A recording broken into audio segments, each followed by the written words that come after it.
Right. Breaking చూస్తున్నాం. విశాఖలో ఒక్కసారిగా వాతావరణంలోని మార్పులు నెలకొన్నాయి. 5 గంటలకే చీకటి పడిపోతున్న సందర్భాలు. అయితే సముద్రంలోని వాయుగుండ నేపథ్యంలోని సముద్రంలోని అలలు ఎగిసి పడుతున్నట్టు కూడా తెలుస్తోంది. అటు ఉత్తరాంధ్ర అలాగే కోస్తా జిల్లాల్లో కూడా రానున్న 3 రోజుల్లోని భారీ నుంచి అతి భారీ వర్షాలు పడే ఛాన్సెస్ ఉన్నట్టు కూడా తెలుస్తోంది. అలాగే దీనికి సంబంధించి కూడా మత్స్యకారులు ఎవరైతే ఉన్నారో వేటకి వెళ్ళవద్దు అని చెప్పి కూడా ఇప్పటికే హెచ్చరికలు జారీ చేసింది. దీనికి సంబంధించి ప్రెజెంట్ ఇప్పటికే మోదీ టూర్ కూడా రద్దయింది. ఎందుకంటే రానున్న 3 రోజుల్లోని భారీ వర్షాలు వస్తాయి అని చెప్పి కూడా ఇప్పటికే వాతావరణ శాఖ హెచ్చరికలు జారీ చేసినట్టు కూడా తెలుస్తోంది. ప్రజెంట్ విశాఖపట్నంలోని సముద్రం ఏ విధంగా ఉంది, అలాగే సముద్రంలోని అలలు కూడా చాలా భయంకరంగా ఎగసి పడుతున్న సందర్భాలు మనం చూస్తూ ఉన్నాము. సో సముద్రం వైపు చూడడానికి వచ్చిన మొత్తం టూరిస్ట్కి చూడడానికి వచ్చిన వాళ్ళందరినీ కూడా సముద్రంలోకి ఎలో చేయట్లేదు. పోలీసులు కూడా మొత్తం కూడా బందోబస్తీగా ఉన్నట్టు కూడా తెలుస్తోంది. అలాగే జనాలు ఎవరు కూడా సముద్రాన్ని చూడడానికి కానీ దగ్గరికి వెళ్ళడానికి కానీ ప్రయత్నించకూడదు అని చెప్పి కూడా హెచ్చరికలు ఇప్పటికే జారీ చేసినట్టు కూడా తెలుస్తోంది. అయితే ప్రెజెంట్ అక్కడ పరిస్థితి ఏ విధంగా ఉంది, సముద్రం ముందుకు ఏమైనా వచ్చిందా ఏంటి? ఎందుకంటే మనకి సముద్రంలోని వాయుగుండం ఏర్పడినప్పుడు ఎప్పుడూ కూడా సముద్రం ముందుకి వచ్చి అక్కడ ఉన్న చిరు వ్యాపారులు కావచ్చు, అలాగే షాప్స్ కావచ్చు, అన్నీ కూడా కొట్టుకుపోయిన సందర్భాలు మనం చాలా వరకు చూసాం ఇటువంటి తుఫాను వచ్చే ముందు. మరి ఇప్పుడు కూడా సిచ్యువేషన్ అలాగే ఉందా ఏంటి? మా ప్రతినిధి రాజు ఉన్నారు, ఆయనతో మాట్లాడి తెలుసుకుందాం. రాజు చెప్పండి, ప్రెజెంట్ వైజాగ్లోని వాతావరణంకి వచ్చేసరికి ఏ విధంగా ఉంది? సముద్రం ఏమైనా ముందుకు వచ్చిందా? అలాగే మత్స్యకారులు కూడా ఇప్పటికే వేటకు వెళ్ళొద్దు అని చెప్పి కూడా హెచ్చరికలు జారీ చేశారు. మరి ఆ చుట్టుపక్కల ఉన్న షాప్స్ కానీ లేకపోతే చిరు వ్యాపారులు వాటికి సంబంధించి షాప్స్ కానీ ఏమైనా తీసేసే ప్రయత్నాలు ఏమైనా చేశారా?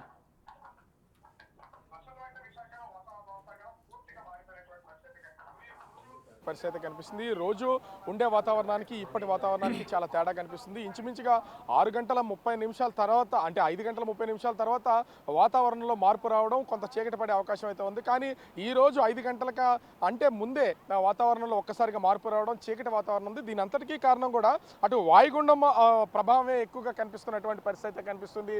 అటు వాయుగుండం ఉన్నటువంటి నేపథ్యంలో అధికార యంత్రాంగం మొత్తం అంతా కూడా అప్రమత్తం చేస్తున్నటువంటి పరిస్థితిని అయితే మనం చూడొచ్చు. ముఖ్యంగా సముద్రం అల్లకల్లోలంగా ఉందని చెప్పొచ్చు. అంటే ప్రతిరోజు ఉన్నటువంటి వాతావరణానికి కొంచెం భిన్నంగా వాతావరణం ఉన్నటువంటి నేపథ్యంలో మొత్తము అటు జీవీఎంసీకి సంబంధించి కానీ, అదేవిధంగా ముఖ్యంగా లైట్స్ అన్నింటినీ, ఇక్కడ సిటీకి సంబంధించిన లైట్స్ అన్నింటినీ కూడా అడ్వాన్స్గా వేసేసరికి ఎవరికి అర్థం కానటువంటి పరిస్థితి అయితే ఉంది. కేవలం తొందరగా చీకటి పడినటువంటి పరిస్థితి ఉంది. దీనికి కారణం పూర్తిగా వాతావరణంలో మార్పులు రావడం, ముఖ్యంగా వాయుగుండానికి సంబంధించినటువంటి పరిస్థితులు ఉన్నటువంటి నేపథ్యంలో ఈ మార్పు అయితే కనిపిస్తుంది. మనం విజువల్లో కూడా చూస్తున్నాం. అలల తాకిడి ఎక్కువగా ఉన్నటువంటిది అయితే స్పష్టంగా కనిపిస్తుంది. ఇప్పటికే వాతావరణ శాఖకు సంబంధించినటువంటి అధికారులు కూడా సూచనలు చేసినటువంటి పరిస్థితి అయితే ఉంది. సముద్రం ఉధృతంగా ఉంటుంది, అదేవిధంగా అలల తాకిడి ఎక్కువగా ఉంటుంది. మత్స్యకారులు ఎవరు కూడా సముద్రంలోకి వేటకు వెళ్ళొద్దు, వెళ్ళినటువంటి వాళ్ళందరూ కూడా తిరిగి రావాలని చెప్పినటువంటి పరిస్థితి ఉంది. ఈ నెల 27, 28, 29 తేదీల్లో తుఫాను అంటే వాయుగుండ ప్రభావం ఎక్కువగా ఉంటుందని చెప్తున్నటువంటి పరిస్థితి ఉంది. ఈ రోజు ఉదయం వరకు కూడా తీవ్ర అల్పపీడనంగా ఉన్నటువంటి ఇది వాయుగుండంగా మారినటువంటి పరిస్థితి ఉంది. ప్రస్తుతం అటు తమిళనాడు, శ్రీలంకల వైపు కదులుతున్నటువంటి ఈ వాయుగుండం కదలిక అటు శ్రీలంక దగ్గర తీరం దాటినా కూడా దీని ప్రభావం ఎక్కువగా ఆంధ్రప్రదేశ్లో ఉన్నటువంటి కోస్తా జిల్లాల మీద ఎక్కువగా ఉండే అవకాశం ఉందని వాతావరణ కేంద్ర అధికారులు అయితే తెలియజేస్తున్నటువంటి పరిస్థితి కనిపిస్తుంది. ఈ నేపథ్యంలో సముద్రం అల్లకల్లోలంగా మారుతున్నటువంటి నేపథ్యంలో మత్స్యకారులు లోపల ఉన్నటువంటి వాళ్ళందరూ కూడా బయటికి రావాలి, మొత్తం తీరాలకు చేరుకోవాలని హెచ్చరికలు జారీ చేసినటువంటి పరిస్థితి కనిపిస్తుంది. అయితే సముద్రంలో రాజు చెప్పండి, ఎందుకంటే మత్స్యకారులే కాకుండా లోతట్టు ప్రాంతాలు ఏవైతే ఉన్నాయో అక్కడున్న ప్రజలకి కూడా సురక్షితంగా పంపించే ఛాన్సెస్ ఏమైనా ఉన్నాయా? ఎందుకంటే వాతావరణం ఆల్రెడీ మన విజువల్స్ చూస్తున్న సముద్రం ఎంత అల్లుకల్లోలంగా ఉందో, అండ్ లోతట్టు ప్రాంతాల్లో ఉన్న వాళ్ళకు కూడా తీవ్రంగా నష్టం కలిగే ఛాన్సెస్ కూడా ఉన్నట్టు కూడా తెలుస్తుంది. మరి దీనికి సంబంధించి కంట్రోల్ రూమ్ నుంచి కానీ లేకపోతే ఎటువంటి చర్యలు తీసుకుంటున్నారు? వాళ్ళకి సురక్షితమైన ప్రాంతాలకి తరలించే ప్రయత్నం ఏమైనా చేస్తున్నారా? అంటే ఇప్పటి వరకు వాతావరణ శాఖ సూచించినటువంటి వివరాల ప్రకారం చూస్తే ఈ వాయుగుండం ఆ ప్రభావం తీవ్రంగా ఉంటుంది. ఈ వాయుగుండం తీవ్రం దాల్చిన తర్వాత అది తీవ్ర తుఫానుగా మారితే కనుక ఖచ్చితంగా ఇవన్నీ ఏర్పాట్లు చేసే అవకాశం అయితే ఉంటుంది. కానీ ముందస్తు జాగ్రత్తల్లో భాగంగా అధికార యంత్రాంగం అయితే కొన్ని హెచ్చరికలు జారీ చేసినటువంటి పరిస్థితి కనిపిస్తుంది. ముఖ్యంగా రైతులకు సంబంధించి అటు రైతాంగాన్ని, ఎందుకంటే ఇప్పటికే ఇబ్బందులకు గురవుతున్నటువంటి రైతులు ముఖ్యంగా అటు ఉభయ గోదావరి జిల్లాలు, అదేవిధంగా కృష్ణా, గుంటూరు, ప్రకాశం, నెల్లూరు జిల్లాలకు సంబంధించినటువంటి రైతులంతా కూడా వరి నాట్లన్నింటినీ కూడా ఇప్పటికే పంట చేతికి వచ్చింది, కోతలు కోస్తున్నారు, నూర్పిలు చేస్తున్నారు. ఆ పంట అంతా కూడా ఇప్పటికే రోడ్ల మీద ఆరపోస్తున్నటువంటి పరిస్థితి ఉంది. ఈ నేపథ్యంలో అకాల వర్షాలు కనుక కురిస్తే పంట మొత్తం అంతా కూడా నాశనం అయిపోతుందని రైతులకైతే తీవ్రమైనటువంటి భయాందోళన ఉన్నటువంటి పరిస్థితి అయితే కనిపిస్తుంది. దీంతో పాటు భారీ వర్షాలు కురిస్తే కనుక లోతట్టు ప్రాంత ప్రజలకు ఇబ్బంది ఉండే అవకాశం ఉంటుంది. కాబట్టి ఈ నేపథ్యంలోనే అటు రైతుల లోతట్టు ప్రాంత ప్రజలను కూడా అప్రమత్తంగా ఉండాలనే సూచనలు అయితే వాతావరణ శాఖతో పాటుగా ముఖ్యంగా ఇటు విపత్తుల నివారణ సంస్థ హోంశాఖకు సంబంధించి కూడా హెచ్చరికలు జారీ చేస్తున్నటువంటి పరిస్థితి ఉంది. ముఖ్యంగా చూస్తే రాజీవ్, ప్రెసెంట్ ఒకవేళ అంటే భారీ నుంచి అతి భారీ వర్షాలు కానీ పడినట్లయితే ఏ ఏ ప్రాంతాలు ఎఫెక్ట్ అయ్యే ఛాన్సెస్ ఉన్నాయి, అలాగే పంటలకి సంబంధించి ఎక్కువ శాతం ఎవరికి ఎఫెక్ట్ అయ్యే ఛాన్సెస్ ఉన్నాయంటారు? అంటే ఇప్పటి వరకు వాతావరణ కేంద్రం తెలియజేసిన వివరాల ప్రకారం చూస్తే ఖచ్చితంగా కోస్తాంధ్రకు ఎక్కువగా వర్షం పడే అవకాశం అయితే ఉంది. అది అంటే కొన్ని చోట్ల చెదురుమదురు వర్షాలతో పాటుగా భారీ వర్షాలు కురిసే అవకాశం ఉందని వాతావరణ కేంద్రం అయితే తెలియజేస్తున్నటువంటి పరిస్థితి అయితే ఉంది. ముఖ్యంగా చూస్తే అటు ఉభయ గోదావరి జిల్లాలు, అదేవిధంగా కృష్ణా, గుంటూరు, ప్రకాశం, నెల్లూరు జిల్లాలకి దీని ప్రభావం ఎక్కువగా ఉంటుంది. పైగా రైతుల విషయంలో కూడా వీళ్ళ ఎక్కువగా ఎఫెక్టెడ్ పర్సన్స్ ఈ జిల్లాల్లోనే ఎక్కువగా ఉంటుంది. ఉభయ గోదావరి జిల్లాల నుంచి నెల్లూరు వరకు కూడా అటు వరి సాగు ఎక్కువగా పండిస్తారు. కాబట్టి ఈ ప్రాంతంలో ఉన్నటువంటి వాళ్ళ రైతాంగం అంతా కూడా పూర్తి స్థాయిలో ఇబ్బందులకు గురయ్యే అవకాశం అయితే ఎక్కువగా కనిపిస్తున్నటువంటి పరిస్థితిని అయితే మనం చూడవచ్చు. దీనికి తోడు ఇప్పుడు 29వ తేదీన ప్రధాని నరేంద్ర మోదీకి సంబంధించినటువంటి పర్యటన కూడా రద్దయినటువంటి పరిస్థితి ఉంది. ప్రధాని నరేంద్ర మోదీ కనుక విశాఖకు వస్తే అటు రాకపోకల విషయంలో అటు ఫ్లైట్ కానీ హెలికాప్టర్లు కానీ, ఎందుకంటే అటు విశాఖ చేరుకున్నటువంటి ప్రధాని నరేంద్ర మోదీ అక్కడి నుంచి విశాఖ ఎయిర్పోర్ట్ నుంచి అనకాపల్లి జిల్లా అచ్యుతాపురంలో ఉన్నటువంటి సెజ్కి వెళ్ళాలి.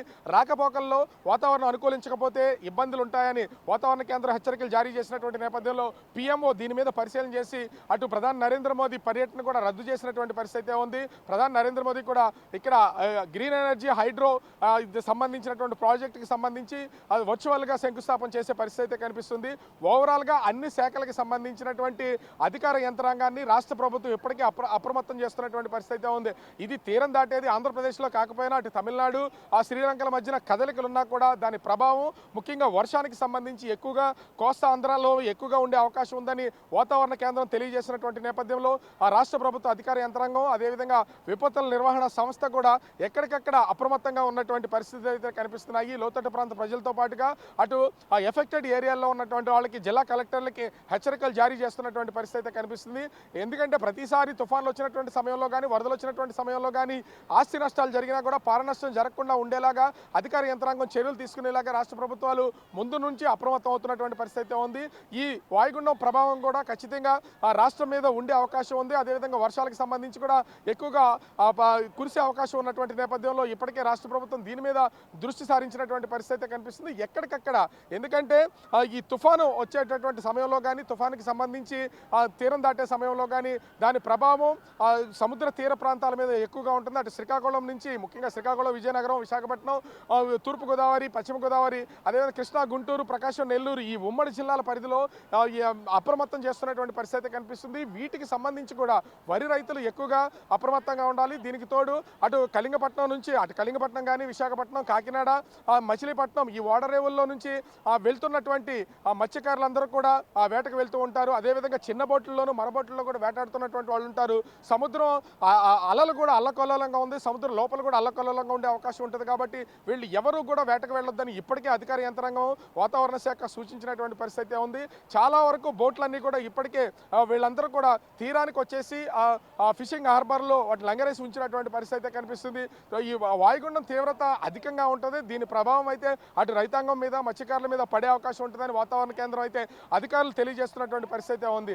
అయితే రాష్ట్ర ప్రభుత్వం కూడా ఎక్కడికక్కడ జిల్లా కలెక్టర్లను అప్రమత్తం చేయడంతో పాటు హోంశాఖకు సంబంధించి కూడా అటు ముందస్తు చర్యల్లో హెచ్చరికలు జారీ చేస్తున్నారు.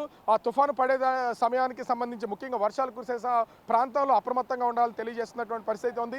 ఈ సీజన్ లో ఒక విషయం చెప్పండి, ఎప్పుడు కూడా విశాఖపట్నం అనేసరికి ఇటువంటి తుఫాన్లకి ఎఫెక్ట్ అవుతున్నా కోలుకునే సందర్భాలు మనం చూసాము. మరి ఈసారి కూడా దానికి తగ్గట్టు ఈసారి అంటే తుఫాన్ వచ్చేసరికి తగ్గుముఖంలో ఉండబోతుందా, లేకపోతే గతంతో పోలిస్తే ఇంకా ఎక్కువ శాతం ఈదురుగాలులు కానీ వర్షపాతం కానీ ఎంత పరంగా నమోదయ్యే ఛాన్సెస్ ఉన్నాయంటారు? అలాగే ప్రజలకి ఆ 3 రోజులు కూడా ఇళ్ల నుంచి బయటికి రాకుండా చేసే ఛాన్సెస్ ఏమైనా ఉన్నాయంటారా, లేకపోతే యథావిధిగా అటు స్కూల్స్ కానీ, కాలేజెస్ కానీ, అంటే నిత్యావసరం మనం చేసుకునే డైలీ రొటీన్స్ కానీ వాటికి ఏమైనా ఛాన్సెస్ ఉన్నాయంటారా?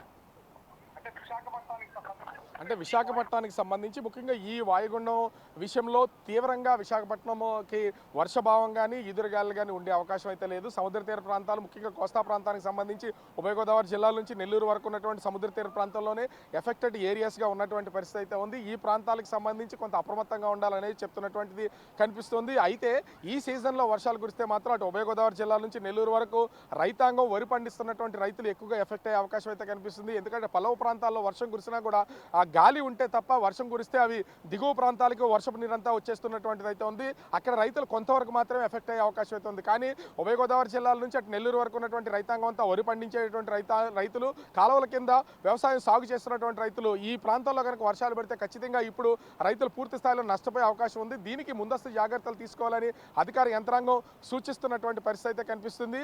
ఓవరాల్గా చూస్తే ఈ వాయుగుండ ప్రభావం అనేది అటు ఉభయ గోదావరి జిల్లాలతో పాటు నెల్లూరు వరకు తీవ్ర స్థాయిలో ఉంటుందని అటు వాతావరణ కేంద్రం అధికారులు తెలియజేస్తున్నటువంటి నేపథ్యంలో రాష్ట్ర ప్రభుత్వం కూడా ముందస్తు జాగ్రత్త చర్యలు చేపడుతున్నటువంటి పరిస్థితి కనిపిస్తుంది. గౌతమి,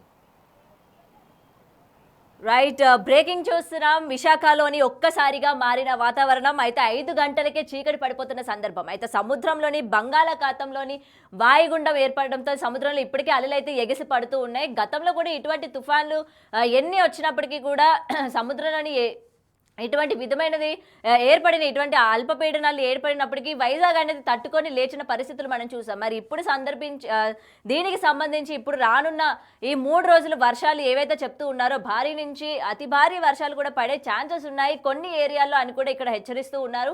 అలాగే లోతట్టు ప్రాంతాల్లో ఉన్న ప్రజల్ని కూడా సురక్షితమైన ప్రాంతానికి తరలించడానికి కూడా ప్రభుత్వం కసరత్తులు చేస్తున్నట్టు తెలుస్తోంది. అయితే దీనికి సంబంధించి మత్స్యకారులు ఎవరైతే ఉన్నారో వేటకి వెళ్ళేవారు కావచ్చు, లేకపోతే వెళ్ళిన వారు కావచ్చు, వెంటనే తిరిగి వెనక్కి రావాలి. అలాగే వేటకు వెళ్ళాలనుకున్న వాళ్ళు కూడా ఆగాలి అని చెప్పి కూడా ఇప్పటికే హెచ్చరికలు జారీ చేస్తోంది వాతావరణ శాఖ. కూడా దీనికి సంబంధించి ఈ 3 రోజులు ఈదురు గాలులతోని వర్షం పడే ఛాన్సెస్ ఉన్నట్టు కూడా ఇప్పటికే వాతావరణ శాఖ కూడా వెల్లడించింది.